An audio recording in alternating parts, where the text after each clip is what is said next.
भगवान विष्णु ने बताया किस पाप के कारण दुख देने वाली संतान प्राप्त होती है। एक समय की बात है, देवर्षि नारद नारायण नारायण का जाप करते हुए बैकुंठ लोक में जाते हैं और भगवान विष्णु को प्रणाम करते हुए कहते हैं, श्री हरि के चरणों में मेरा सादर प्रणाम।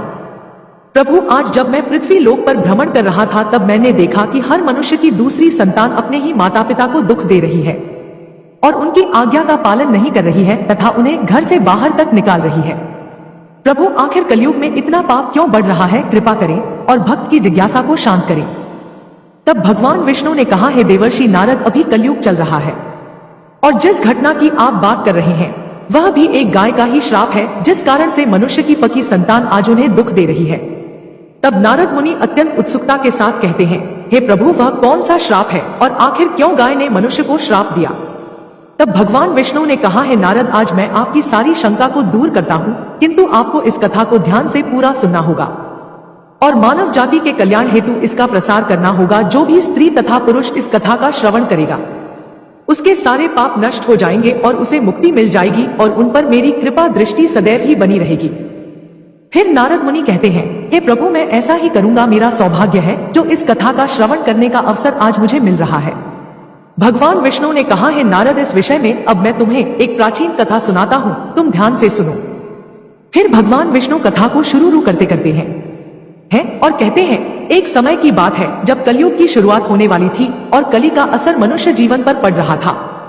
तो तुंगभद्रा नदी के तट पर एक उत्तम नगर बसा हुआ था। वहां सभी वर्गों के लोग अपने अपने धर्म का पालन करते थे और सत्य एवं सत्कर्म में लगे रहते थे। उस नगर में सोम नाम का एक ब्राह्मण रहता था, जो कि समस्त वेदों का ज्ञाता और सभी प्रकार के धार्मिक कार्यों में आगे रहता था। वह ब्राह्मण दूसरे सूर्य की तरह अत्यंत तेजस्वी जान पड़ता था। सोम धनवान ब्राह्मण होने के बावजूद भी भिक्षा मांग कर जीवन निर्वाह करता था। उसकी पत्नी का नाम कलावती था। कलावती अत्यंत सुंदर थी, मानो कि स्वर्ग की अप्सरा हो, तथा उसका जन्म भी अच्छे कुल में हुआ था। फिर भी वह स्वभाव से बड़ी हठीली और कुर थी। उसे अपने सौंदर्य और धन का बड़ा घमंड था। वह हमेशा ही दूसरे लोगों की निंदा किया करती थी, परंतु घर का कामकाज करने में बड़ी ही बहादुर थी और इसके साथ ही वह बहुत कंजूस थी। फिर भगवान विष्णु ने कहा, हे नारद, उसे झगड़ा फसाद करना, चुगली करना, यह सब तो उसके व्यसन थे। अपितु वे दोनों पति पत्नी बड़े प्रेम से रहते थे, फिर भी उन्हें कोई संतान नहीं थी। इसी कारण से धन जायदाद तथा घर आदि कोई भी वस्तु उन्हें सुखद नहीं जान पड़ती थी। कुछ समय के पश्चात उन्होंने संतान प्राप्ति के लिए एक धर्म यज्ञ किया। वह गरीबों को सदा गाय, भूमि, स्वर्ण और वस्त्र आदि दान करने लगे। उन्होंने अपने धन का आधा भाग धर्म के मार्ग में खर्च कर दिया था, फिर भी उन्हें कोई संतान नहीं हुई। इस कारण से ब्राह्मण को बड़ी चिंता हुई और वह अत्यंत दुखी होकर एक दिन घर छोड़कर वन में चला गया। वन में चलते चलते वहां दोपहर के समय उसे प्यास लगी, इसलिए वह एक नदी के किनारे गया और वहां जल पीकर बैठ गया।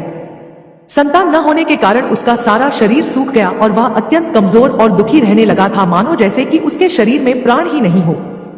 फिर भगवान विष्णु ने कहा, हे नारद, उस ब्राह्मण की पूजा पाठ और ईश्वर भक्ति को देखकर स्वयं भगवान शिव एक सन्यासी का रूप धारण करके उसी नदी के पास जा पहुंचे। ब्राह्मण के वहां बैठने के थोड़ी देर बाद ही वह सन्यासी वहां आ गए और उन्होंने भी नदी में से जल पिया और दूसरी तरफ बैठे ब्राह्मण को देखा। तब सोम उस सन्यासी को देखकर उनके चरणों में मस्तक झुकाकर जोर से सांस लेते हुए उनके सामने खड़ा हो गया। तब सन्यासी ने पूछा, हे ब्राह्मण, तुम रोते क्यों हो? तुम्हें कौन सी चिंता सता रही है? तुम शीघ्र ही मुझसे अपने दुख का कारण बताओ। फिर भगवान विष्णु ने कहा, हे नारद, ब्राह्मण ने कहा, मैं अपना दुख क्या कहूँ? यह सब मेरे पूर्व जन्म के पापों का संचित फल है। मेरी कोई संतान नहीं है, इससे मेरे पितर भी दुखी है। मेरे पूर्वज मेरी दी हुई जलांश को जब पीने लगते हैं तो उस समय उनकी दयनीय अवस्था देखकर मेरा हृदय विचलित होता है। देवता और ब्राह्मण भी मेरी दी हुई वस्तुओं को प्रसन्नता पूर्वक नहीं लेते हैं। संतान के दुख से मेरा संसार सूना सा हो गया है, इसलिए अब मैं यहाँ इस नदी में प्राण त्यागने के लिए आया हूँ। संतानहीन पुरुष का जीवन धिक्कार के योग्य है। जिस घर में कोई संतान न हो वह घर भी धिक्कार देने योग्य है। संतानहीन पुरुष के धन को भी धिक्कार है तथा संतानहीन कुल भी धिक्कार के ही योग्य है। मैं अपने दुर्भाग्य को कहाँ तक बताऊं? हे मुनिवर, मैं जिस गाय को पालता हूँ वह भी सर्वथा वंध्या हो जाती है। मैं जिस पेड़ को बोता हूँ उस वृक्ष में भी फल नहीं लगते हैं। इतना ही नहीं, मेरे घर में बाहर से जो फल आता है वह भी शीघ्र ही सूख जाता है। जब मैं ऐसा अभागा और संतानहीन हूँ तो इस जीवन को रखने से क्या लाभ है? फिर भगवान विष्णु ने कहा, है नारद, यह कहकर वह ब्राह्मण दुख से व्यथित हो और उन सन्यासी बाबा के पास फूट फूट कर रोने लगा। सन्यासी के हृदय में बड़ी करुणा भरी। उन्होंने ब्राह्मण के ललाट में लिखे हुए विधाता के अक्षरों को पढ़ा और सब कुछ जानकर विस्तार पूर्वक कहना आरंभ किया। तब सन्यासी ने कहा, है ब्राह्मण सुनो, मैंने इस समय तुम्हारा प्रारब्ध देखा है। उससे मालूम पड़ता है कि 7 जन्मों तक तुम्हारी कोई संतान किसी भी प्रकार से नहीं हो सकती। अब तुम संतान का मोह छोड़ दो, क्योंकि यह महान अज्ञान है। देखो, कर्म की गति बड़ी प्रबल है। अब तुम विवेक का आश्रय लेकर संसार की वासना त्याग दो।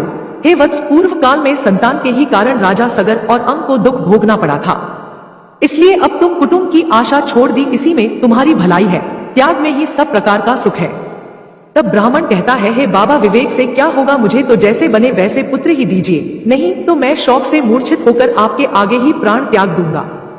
पुत्र आदि के सुख से हीन यह सन्यास तो सर्वथा नीरस ही है। संसार में पुत्र पौत्रों से भरा हुआ गृहस्थ आश्रम सरस है।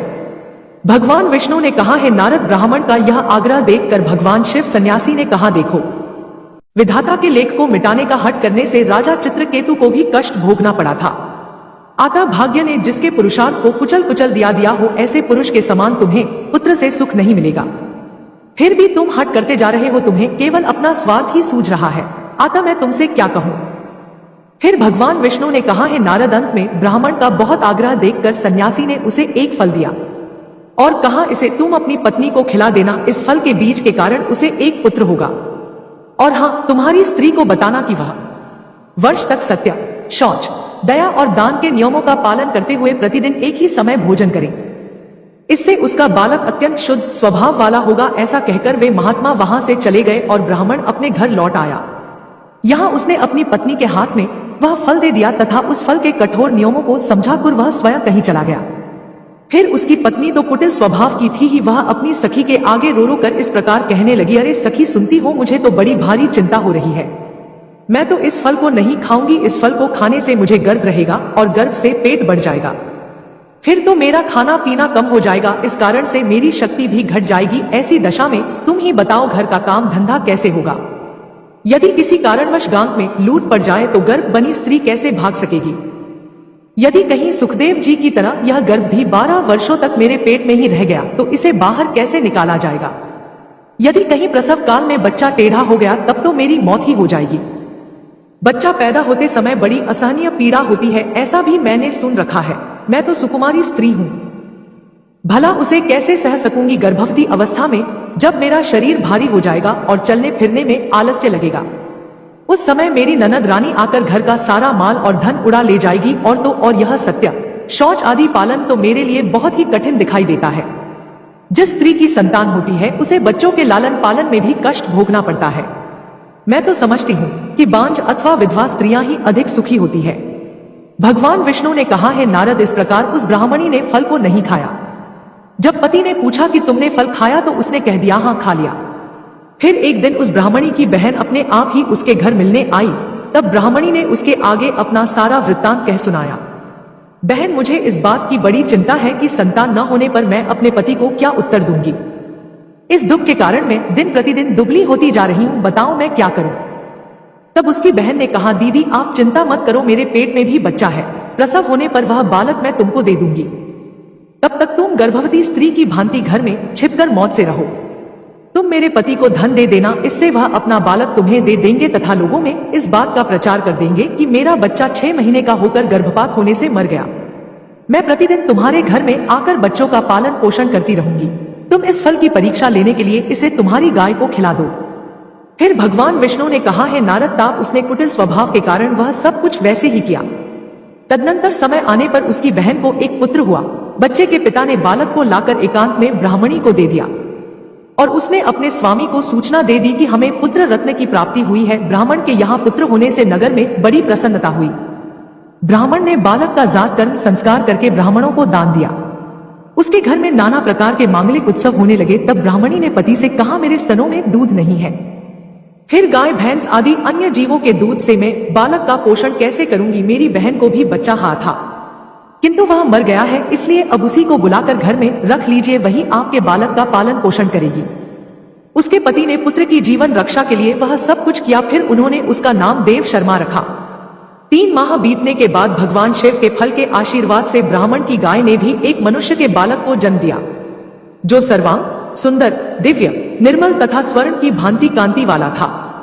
उसे देखकर सोम को बड़ी प्रसन्नता हुई और उसने स्वयं ही बालक के सब संस्कार किए।